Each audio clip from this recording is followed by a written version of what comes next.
Sem Ana in poslušate Pesin sok.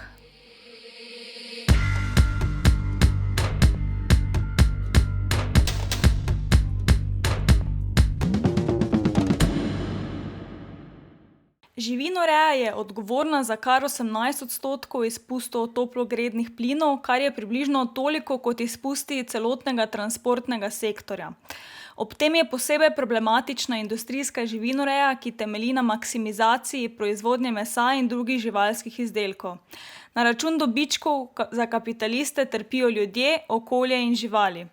Dolgoročna rešitev, h kateri bi morali kot družba težiti, je ukinitev industrijske živinoreje, kar bi pomenilo prehod na gojenje živali v manjšem obsegu in v humanih pogojih ter občutno zmanjšanje uživanja in potrošnje mesa, predvsem na tako imenovanem globalnem severu.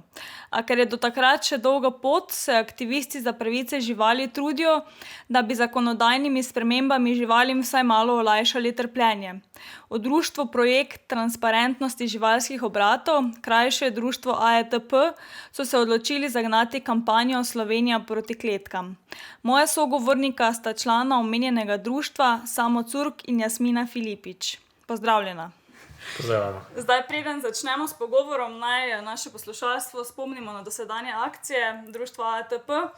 In sicer leta 2021 sta objavili posnetke Skrite kamere, ki so bili posneti na prašičji farmi Ljutomerčan. Videli smo lahko razpadajoče trupla, odprte rane na prašičih, kanibalizem, pa tudi v kletke natrpane svinje, ki živijo vse prej kot v dostojnih razmerah. To je bila nekako prva velika akcija, ki je pretresla slovensko javnost in sprožila burne razprave o razmerah živali. V razmerah, v katerih živijo živali. Potem dobre pol leta po objavi posnetkov sta objavili nove iz klavnice Košaki.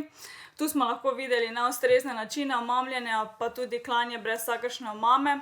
V društvu AETP ste takrat opozorili, da naj v primeru farm Ljutomerčan, naj v primeru klavnice Košaki ne gre za nikakršne ekscese, ampak redno prakso, ki je pač del živinoreje. Odprla se je razprava o težavnem delu klavca in posledicah, ki jih takšno delo prinaša.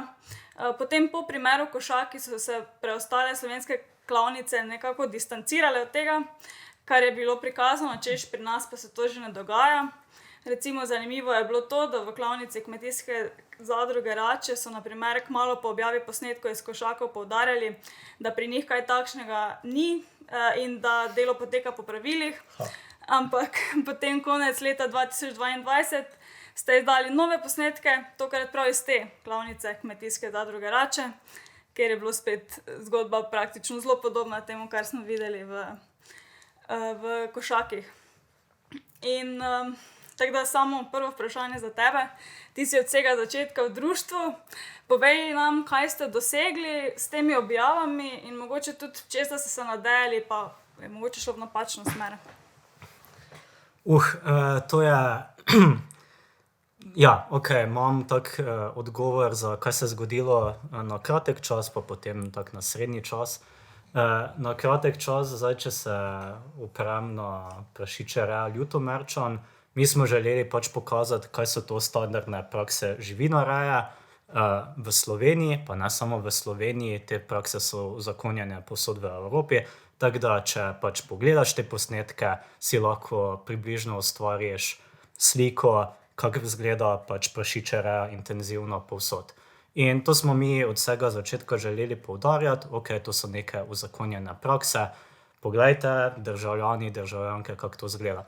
Nismo pa imeli tega, čemu bi se reklo call to action, kjer bi dejansko pozivali, da se kaj zgodi, spremeni, nismo gnjavili, nismo moralizirali, nismo pač pravili, kaj naj zdaj ljudje okoli tega naredijo. Bolj je bila zadeva namenjena ozaveščanju in pač preprosto to, kaj je v imenu našega društva, da se ustvari neka transparentnost pač v živinoreji.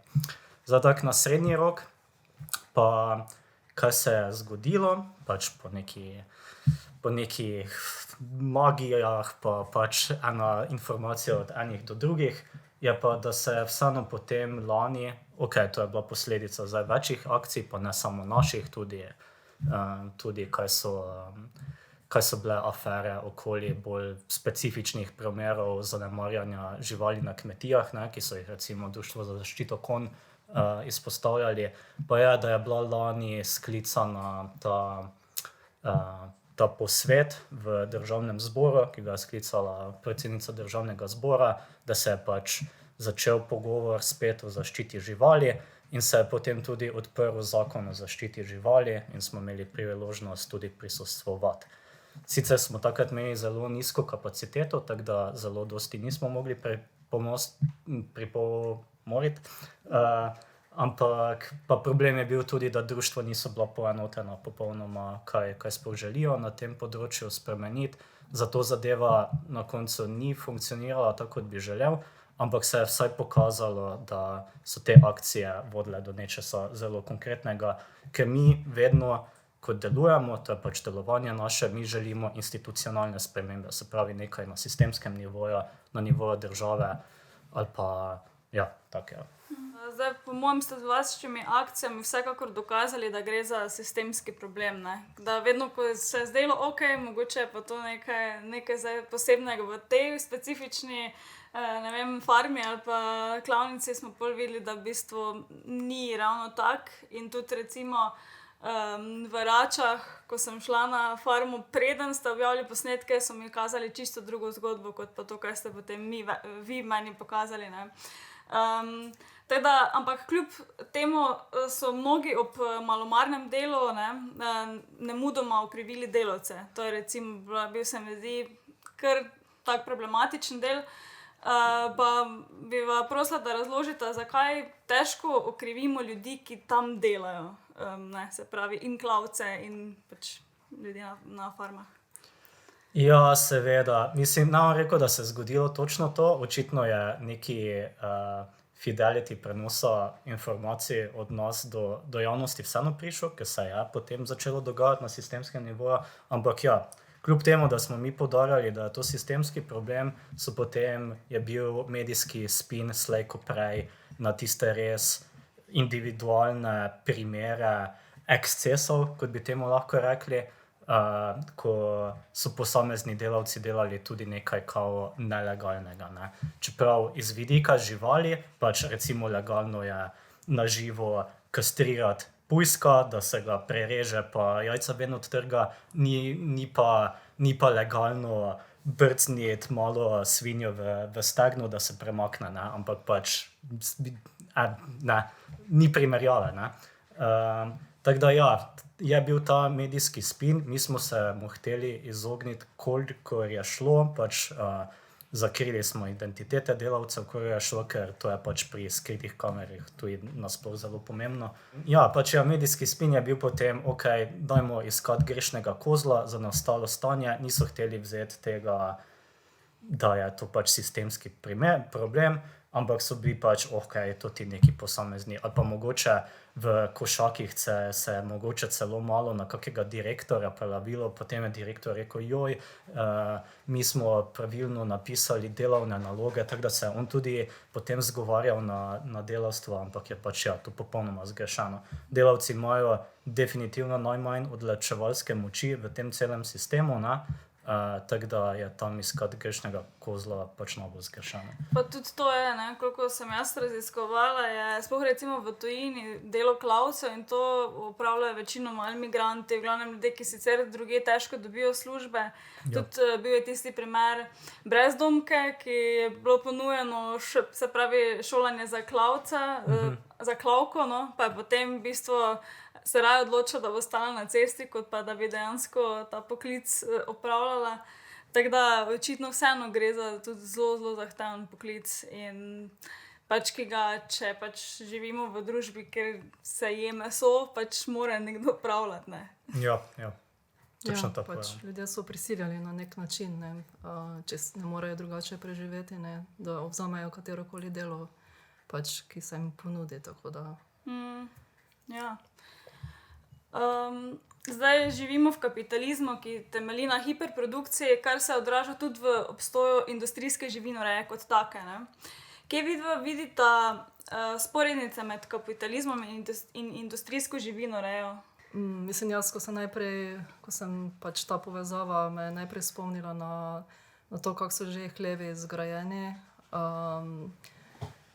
Če pogledamo, pač vse se vlaga oziroma poudarja to dobiček, pa izkoristek prostora, čim več živali na čim manjšo površino, izbira oziroma selekcija pasem, ki bodo čim več dala, recimo v primeru svin, čim večja legla, v primeru piščancev, brojlerjev, da bodo čim bolj pridobili na pač mišičnini, kljub temu, da njihovo pač telo tega več ne zmore. V primeru svin pa kokošji nesnic, to, kar zdaj trenutno se naša kampanja osredotoča, pač nameščanje v kletke, tako da se tudi izboljša izkoristek prostora. No, jaz tu, predvsem tu vidim jaz neko to sporednico.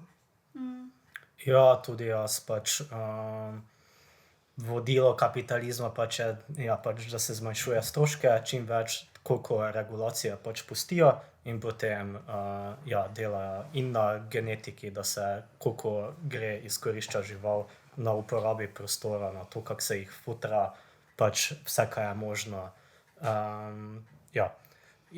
Ampak bi tu samo dodal, da mogoče relevantno, mogoče ni.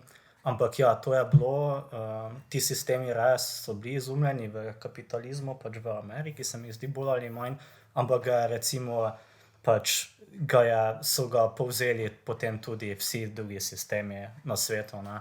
Ker ni samo tukaj vprašanje kapitalizem, ne kapitalizem, ampak pač vrednote pa do živali, pa izkoriščanje živali, pa tako dalje. Tako da za neki res napredek bi se jaz mislil, da so bližje k večjemu sistemi, pač ekosocializma mogoče, pa kakav odraz bi lahko tudi pripomogla živalim. Ampak ja, definitivno je eden izmed srednjeročnih ciljev vsaj konec industrijske živinoreje, kar je v kapitalizmu težko, ampak pač ja. Ja, se to je ravno pol ta povezava, ne? Da v bistvu težko v kapitalizmu pridemo do tega, da bi ta končni cilj dosegli. No? Živinoreja je v bistvu odgovorna za kar 18% toplogrednih plinov. Ko sem se pripravila na podcast, sem nekje prebrala, da če bi zgolj prenehali, se pravi, proizvajati govedino za prehrano, ki je tu, pač govedina vemo, da je največji onesnaževalec, bi to naj imelo večji učinek, kot pa če bi se vsi nehali voziti z osebnimi avtomobili. To je v bistvu kar taki šokantni podatek, sploh glede na to, da ja, normalno tudi osebni avtomobili so sami po sebi problematični, če jih ne, če ni zraven javnega potniškega prometa dobro razvitega, ampak ja, zakaj je govedoreja tako škodljiva za okolje? Mogoče, če bi to malo razložila, ker to se mogoče ne predstavljajo. Mislim, jaz bi samo tu dodatno opombo dala. Mislim, da je to 18% bilo mišljenih ne samo za povezanih z govedorjem, ampak z celotno živinorejo. Drugače pa na splošno pač vsa živinoreja pač je povzroča oziroma je bolj, kako bi rekli, okolju škodljiva, če primerjamo z živili rastlinskega izvora.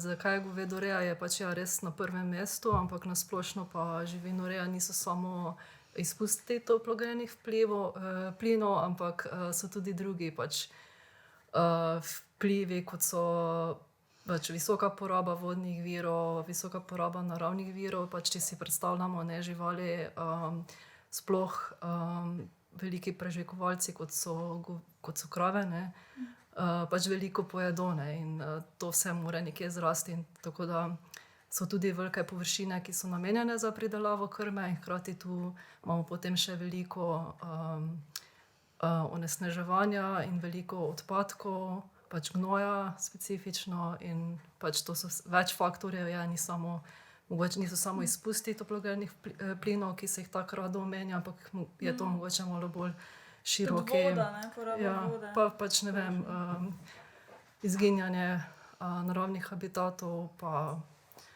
ja.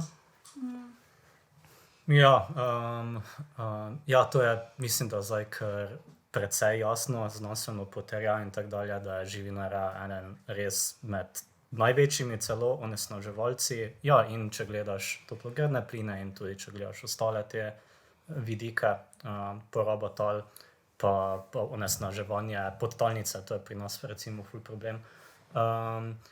Ampak ja, jaz bi pa tu samo še eno zadevo omenil. Mi recimo se v društvu, zdaj najprej historično smo se tako osredotočali samo na transparentnost, zdaj pač tudi smo začeli pritiskati na specifične spremembe za tako imenovano boljšo rejo.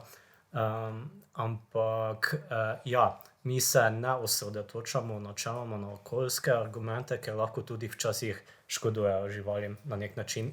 Ni vedno poravnano. Recimo neka korporacija bo rekla, dajmo mi zmanjšati naše izpuste, da bomo neke kazalnike dosegli, bla, bla, bla.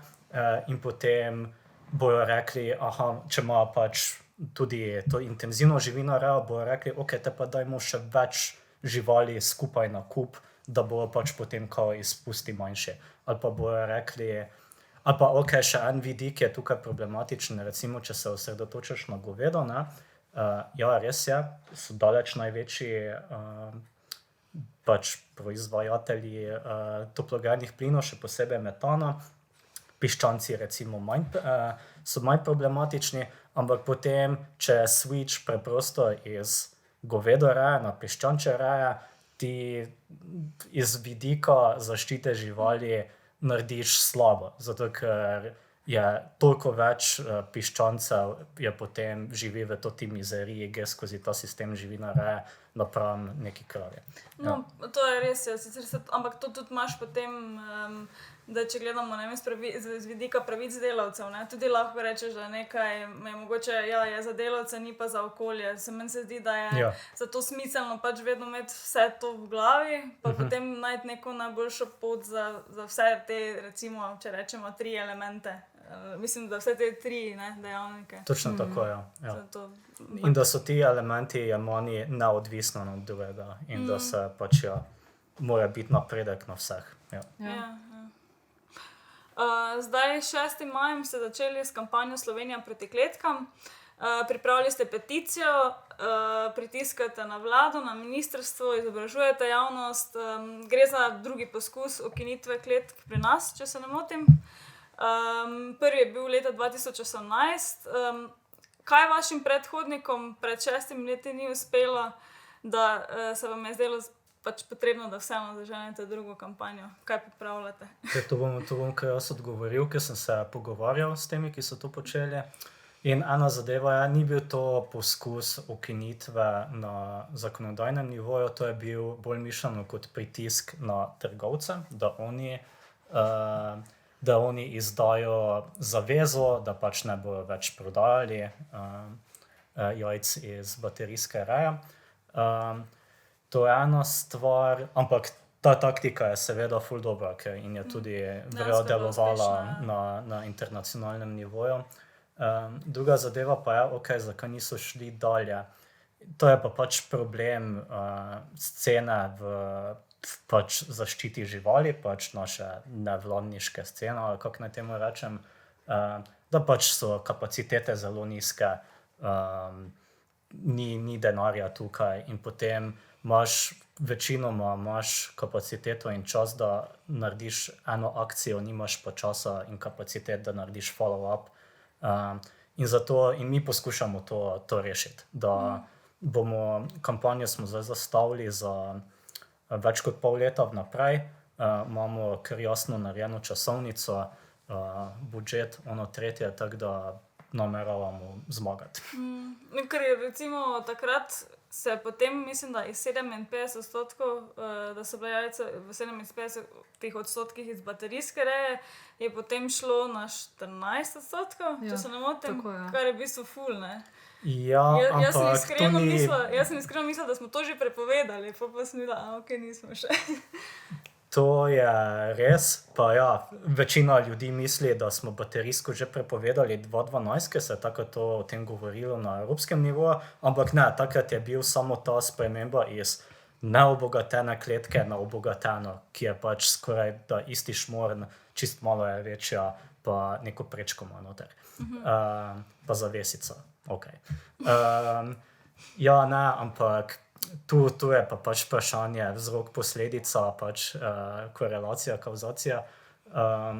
Bolje, jaz sem se pogovarjal s temi, ki so delali kampanjo in vprašal, kako so pač mislili, da so doprinesli k temu upadu, pa tudi njim ni bilo jasno, ker hkrati se je dogajal mednarodni pritisk na trgovce. Se pravi, ena res zelo velika društva iz tujine so pritiskale na te res mednarodne veleblagovnice a la Lidl, da oni se zavežejo na mednarodnem nivoju in potem sta pač to naredila Lidl pa Hofer, pa še neki zadevi in je potem na račun tega res ful padla. Ja. Mogoče, jaz mislim, da vseeno ni vsem jasno, kaj pomeni sploh baterijska reja, teda sicer imate ful fajn PDF-e, teda če koga bolj podrobno zanima, bomo link postili spodaj, da ste pač res natančno razdelali vse glede in baterijske reje in potem še glede svin. Ampak dajmo naprej, kaj so ključni problemi baterijske reje in kaj so razlogi, da sploh še obstaja? Ja, mislim, glede baterijske reje, no, samo par informacij, pač tako, kot je že samo prej povedal, torej baterijska reja ni prepovedana, prepovedane so konvencionalne kletke, to so bile kletke, ki so bile nekoliko manjše, kot so sedaj, pa niso imele nobenih drugih elementov v kletki. Pa torej večje število je bilo, takrat je bilo 19 kokoši na kvadratni meter, zdaj jih je pa do 13 kokoši na kvadratni meter lahko v kletki. To so take kletke, ki so ene poleg druge, ne vem, recimo 100 v vrsti, pa potem še te vrste na vrste, torej ne vem, recimo v 3 ali pa 4 nivojih. Ja, zato se temu reče kot baterijska reja, ker so pač zložene pač nekako vodoravno navpično, neka ta povezava tukaj.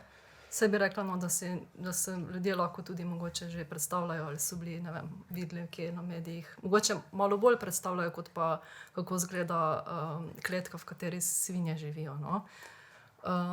Tako da to so torej baterijske reje, pa v bistvu to je žičnata kletka, ne. To v bistvu v kletki sami ni nobene druge zaposlitve, je podlaga, na kateri bi naj bil nameščen nastil, ampak pač ta podlaga je, če si predstavljate, mogoče za 2 lista A4 papirja ali pa še manj za, ne vem, 20, 30, 40 kokoši. Zdaj pa kaj pa so alternative? Ja, tako kot je Ana že omenjala, pač pripravili smo poročila, dosta smo se v bistvu vzeli časa za to, da ne samo nekaj pač rečemo, ok, zdaj se naj to prepove in to je to, ampak tudi, da bi ponudili rešitve za vse 3 probleme, pa pri tem smo pač raziskali literaturo, pa govorili z strokovnjaki in tako dalje, tako da vabljeni k branju.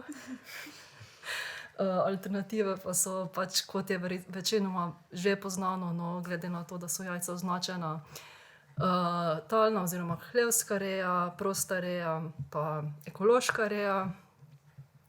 Hlevska reja pomeni, da so pač kokoši v hlevu, torej niso v kletkah, imajo nastil, lahko jim je ponujen izpust na verando ali pa na prosto, pa v hlevu so tudi, je lahko talna reja, ki je bolj preprosti način izvedbe, ali pa talna reja oziroma hlevska reja v obliki voljere, to so pa v bistvu malo bolj razgiban hlev, kjer lahko v bistvu kokoši tudi skačejo na te nivoje, pa po stopničkah, pa imajo, ne vem, platforme in tako dalje, tako da recimo to je nekoliko boljše za kokoši iz vidika stimulacije, kot pa recimo navadna talna reja. Pač prosta reja je pa pač to, no, zunaj, na paši, koliko je zdaj ta paša izkoriščena, je pač drugo vprašanje, ampak ja, to so te 3, pa še pač ekološka reja, ki mislim, da pač na kokoš mora priti malo več prostora, kot pa pri hlevski reji z izpustom, ja. Zakaj pa še sploh obstaja baterijska reja? Ker je ni nihče prepovedal. Pika. Verjetno zaradi ekonomskih? Ja. Mislim, To je ekonom za za velike proizvajalce je to pač najbolj ekonomsko učinkovita reja. Pa ne samo za velike, tudi za manjše. Ni tu take ločnice, ker recimo zdaj, ko se živinoreja čedalje bolj razvija tudi v Aziji pa Afriki, bodo tam tudi najprej šli v baterijsko rejo, zato ker pač lahko najbolj izkoriščajo žival na tak način. Ja, itak, ja. Ampak vseeno, vsak način reje, ne, smo se pogovarjali, ima nekaj svoje pomanjkljivosti. Tudi prosta reja bi najbolj problematična, predvsem zaradi stika kokoši z divjimi živalmi. To bi naj pač vodilo do prenosa smrtonosnih patogenov. Ste raziskovali tudi ta problem in mogoče, če predlagate kakšne rešitve oziroma...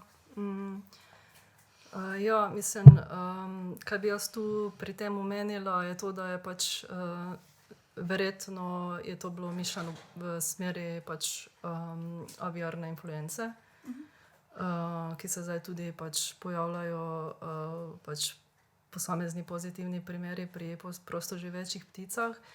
Ja, to je problem, definitivno, ampak pač je pa tudi malo bolj kompleksen problem, ki pač ni specifično mogoče vezan na to, da je ta reja prosta, ampak pač to je povezano tudi z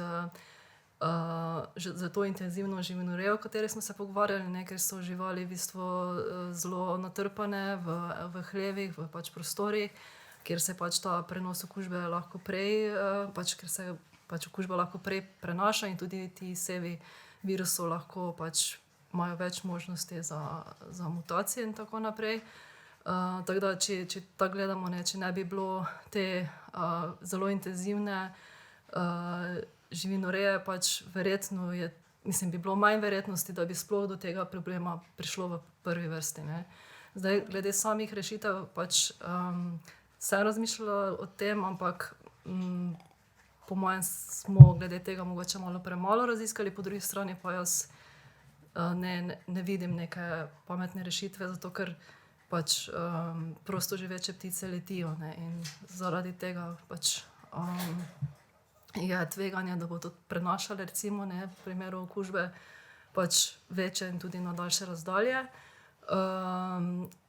In tudi pri nas, no, se je po mojem to odražalo v tem, ker smo opazili, da je ta številka pač proste reje upadla, no, v zadnjih letih.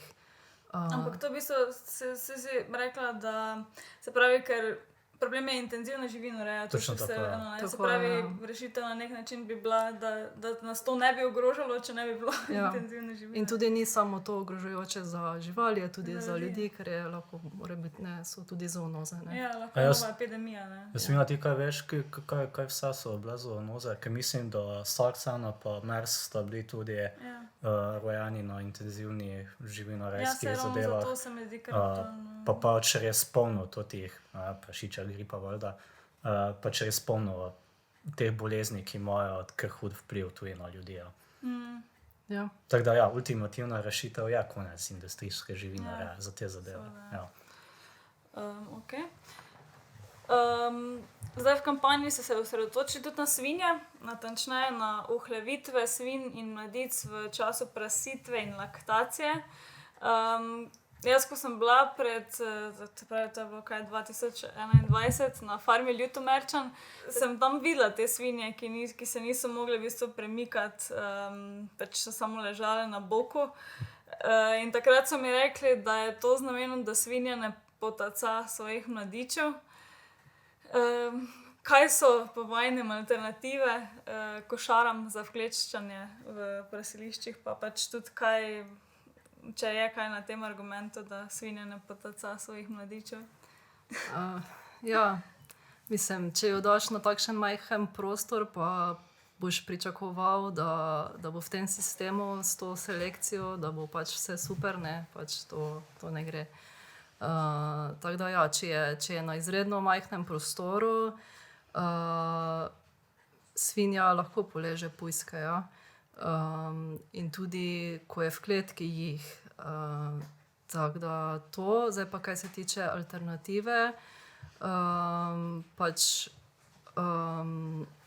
alternativa je ta, da jo ne daš v kletko, ji povečaš prostor v boksu, In sicer takšni boksi oziroma koci so pač danes že poznani, že so zasnovani, pač notri so elementi, ki preprečujejo to poleganje.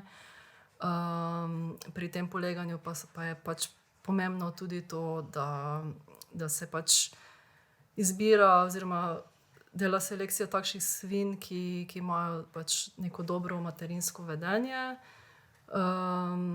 Tako da rešitve obstajajo, no, in so tudi v uporabi v tujini, pač preizkušene, recimo že desetletja, mislim, da je Švica, Norveška pa Švedska so popolnoma prepovedale ta način reje in tudi pač so uspešne pri tem, no. Ja, in to je tudi naš predlog. Ja, mislim, pač to je zelo kompleksen problem, ki ga pač zdaj rešujejo tako, da pač svinjo popolnoma omejijo in tudi še v tem primeru je poleganja zelo veliko in to imamo pač tudi na posnetkih in teh novejših in starejših iz Ljutomerčana. In ja, tako kot je Jasmina rekla, pač genetika je delana na slabe mame, oziroma pač ni važno, pač ja, oziroma potem ima še ta problem, da ta mater sploh ne more navezati stika s svojimi pujski, zato ker ni prej naredila teh obnašanj, ki so ji pomembna, recimo ni mogla zgraditi gnezda, ne? To je svinjam izjemno pomembno, da lahko pač zgradijo gnezdo pred tem, ko prasijo, ne? In če tega ni, tudi pač zdaj je trenutno tako, da svinja tam leži, dobesedno poprdi te male pujske ven in ni nič drugega. Sploh jih ne more povohati, ne more jih polizati, ne more nič narediti, kaj bi sicer naredila, ne? Da bi sploh navezala stik z njimi. En razlog pa je še tudi to, da je preprosto tak ne fit, zato ker itak to so popolnoma invalidne živali, zato ker so tako genetsko zrejene, da so čisto prevelike za svoje zmogljivosti in za kosti in za mišice in tako dalje. In potem, ko ta svinja lega in vstaja, je popolnoma okorna. Na neki točki sicer nogo popravi, potem pa pade dol, ker se ne more, ker je preprosto tako, ja, izrabljena in šibka, da ne more nadzorovati svoje teže.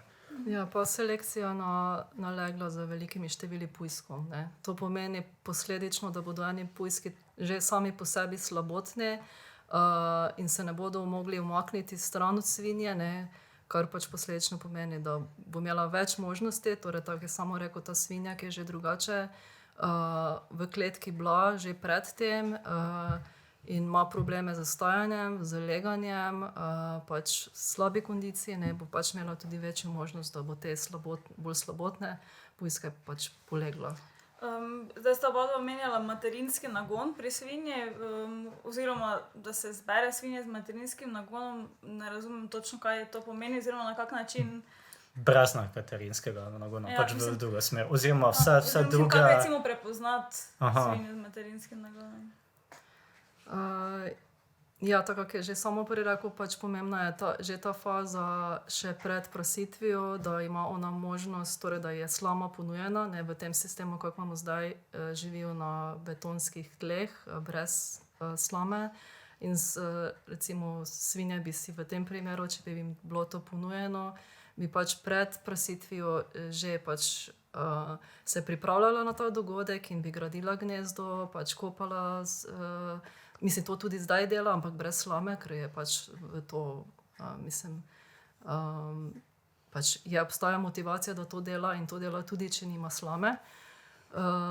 In že ta faza je v bistvu je ful pomembna za to, kako bo ona pozneje po prasitvi pač skrbela za pujske, kako bo pač tudi, mislim, da je bilo dokazano, da v tem primeru pujski tudi bolje priraščajo, pač pa več mleka spijejo, pa tudi več kolostruma ima svinja, to je tisto prvo mleko, ki je za pujska zelo pomembno, ker jo pač zaradi tega je tudi bolj imunsko zaščiten. In pol po sami prasitvi je pa po mojem ta materinsko vedenje se kaže v tem, da jih recimo, če ima prostor, da se giblje, da jih zbere na kup in da se potem dvigne to, recimo, ja. Okay. Zdaj raziskovali se tudi razmere svin v pripustišču. Mogoče lahko pojasnite najprej, kaj ta beseda sploh pomeni in kakšne probleme povzroča, če so svinje ohlevljene. Ja, mogoče je smiselno razložiti, kak sistem pač prašičereje sploh deluje. Pač, zdaj, če se osredotočamo na to, kaj svinja počne in čemu je namenjena. Pač namenjena je produkciji malih pujskov in ti pujski so potem ali prodajo kot odojki ali pa se jih potem še pita do klavne teže, pač recimo 100 kg, 80 kg. In ja, pač tako da svinje so to neke proizvodne enote, če tako gledaš. In potem njeno življenje izgleda približno tako, najprej mora doseči spolno zrelost, potem pa jo oplodijo, umetno oplodijo in to se dogaja v pripustišču, tako kot si omenila. In to pač izgleda tako trenutno, da so individualna stojišča, pač kletke postavljene ena ob drugo, svinje so pač postavljene noter in tudi tukaj je tako, da se ne morejo obračati okoli, lahko samo leže, vstaja, pa nič drugega. In to je pač ta del, kjer jih umetno oplodijo in kjer so potem, koliko, 3 tedne, 4 tedne?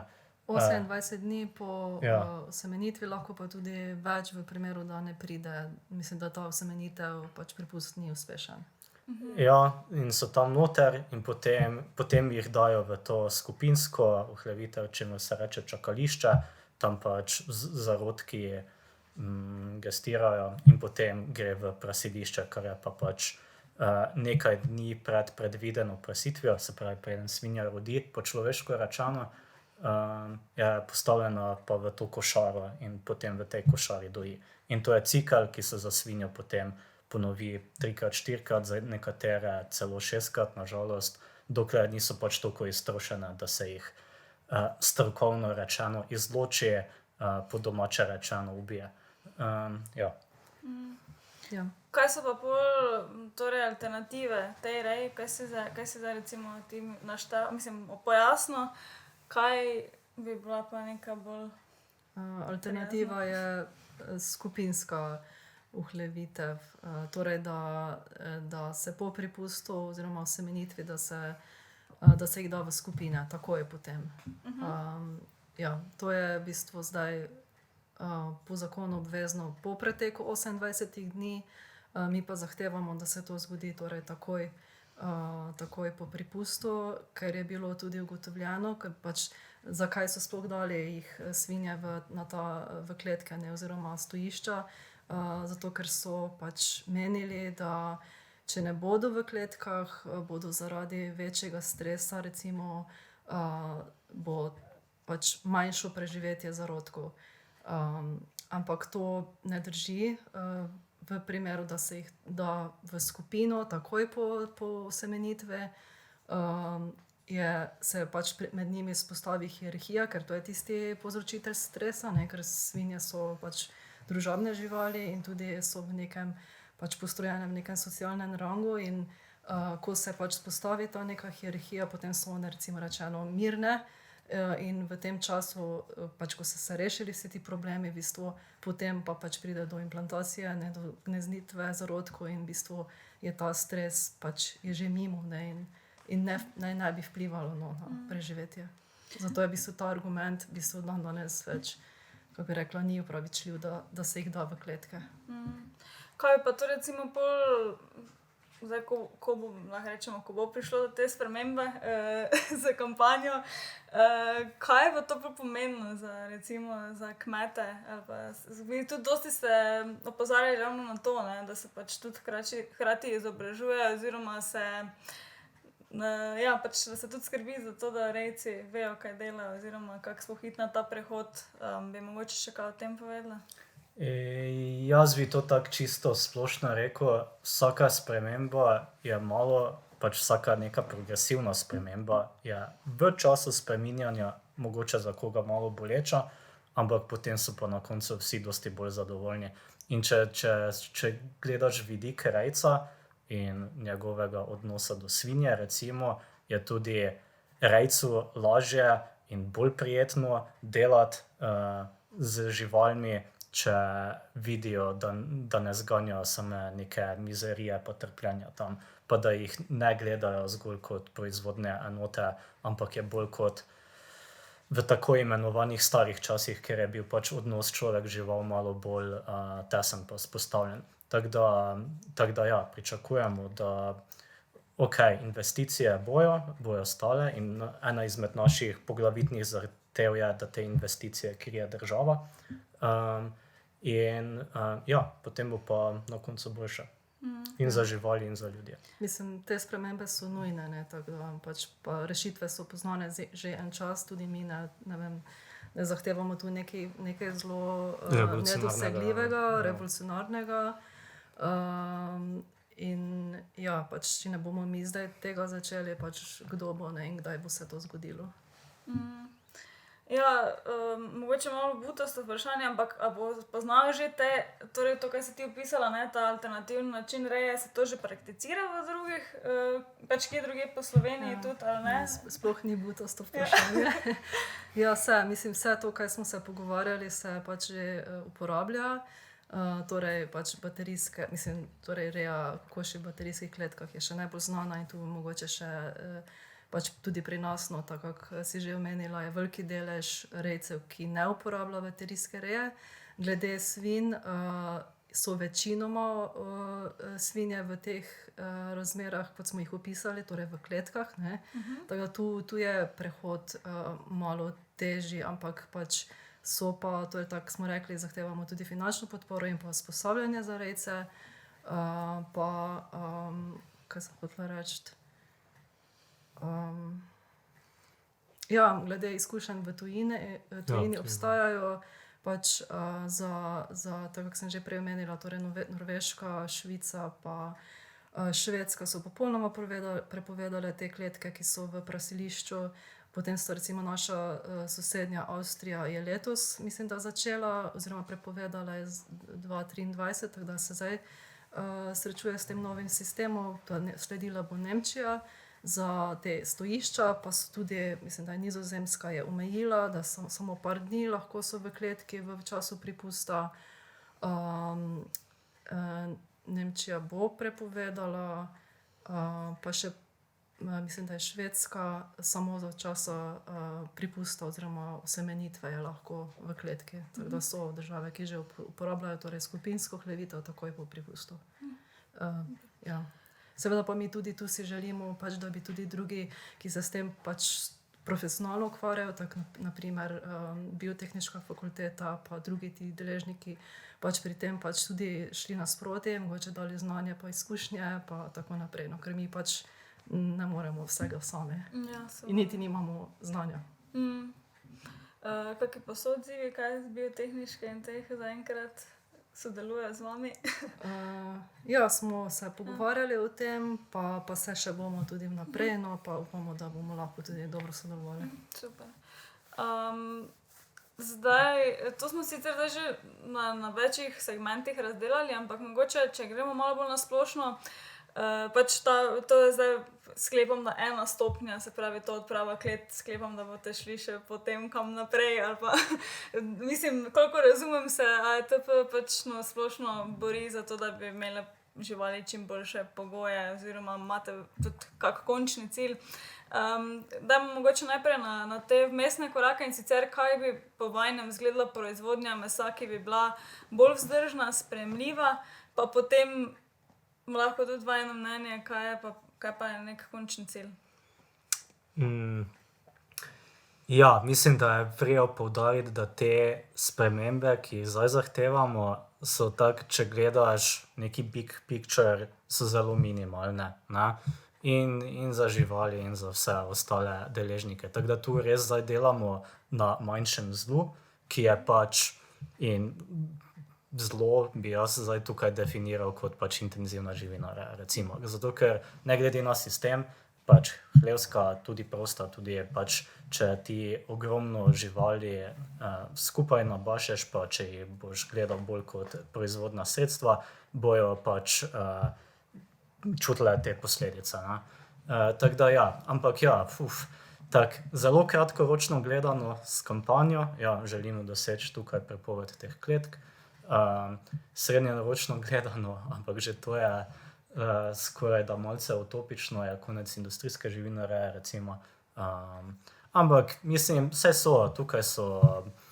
tukaj je res te okolje pa pritiski zaradi podnebnih sprememb pa tako dalje gledajo v isto smer, tako da možnost je to na horizontu nekje, ampak mislim kar se pa tiče vrednote našega društva, pa je pač zelo utopično in dolgoročno gledano, pa je pač da se interese živali res spoštuje in da so ti interesi zavarovani ali kulturno ali zakonodajno z nekimi pravicami, v smislu, da ne moreš ti kar tak vitalnih živalskih interesov, kot je recimo pač avtonomija, življenje, karkoli, pač da ne trpijo, popolnoma pač pohoditi z nekimi trivialnimi človeškimi interesi, kot je, jaz bi pa malo več tukaj zaslužil, ali pa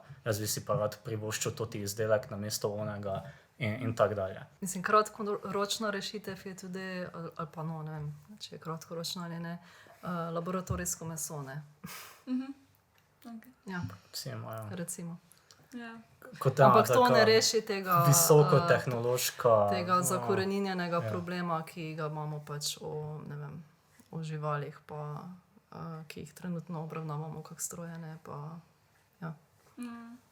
Mislim, jaz bi tu rekel še, da sem vedno bolj, jaz sem bil včasih ful za to laboratorijsko, zdaj sem vedno bolj skeptičen, da je to neka realistična srednjeročna rešitev, ker tehnologija mislim, da še dolgo ne bo tako daleč, da bi spustila ceno tega mesa dovolj nizko, da lahko res tekmuje z industrijsko živinorejo. Tako da jaz ne bi polagal preveč upov v to, zaenkrat mislim, da bo to kar taki bolj luksuzni izdelek, ali pa mogoče se bo mešalo to, ne vem, da se bo vzgojilo maščobe neke živalske, pa se bo to pač v neki izdelek dalo rastlinski, da bo to neka navezava, ampak jaz tukaj ne vidim zdaj nekih zelo močnih obetov. Mislim, da je dosti boljše poudarjati in gledati na to, kaj lahko naredimo na političnem nivoju.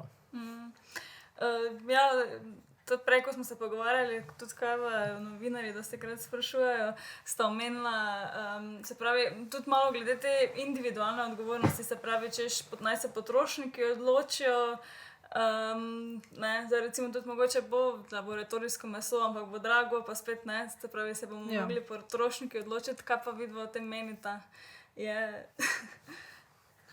Imaš individualno odgovornost in imaš družbeno odgovornost. Oboje ima tukaj velik delež.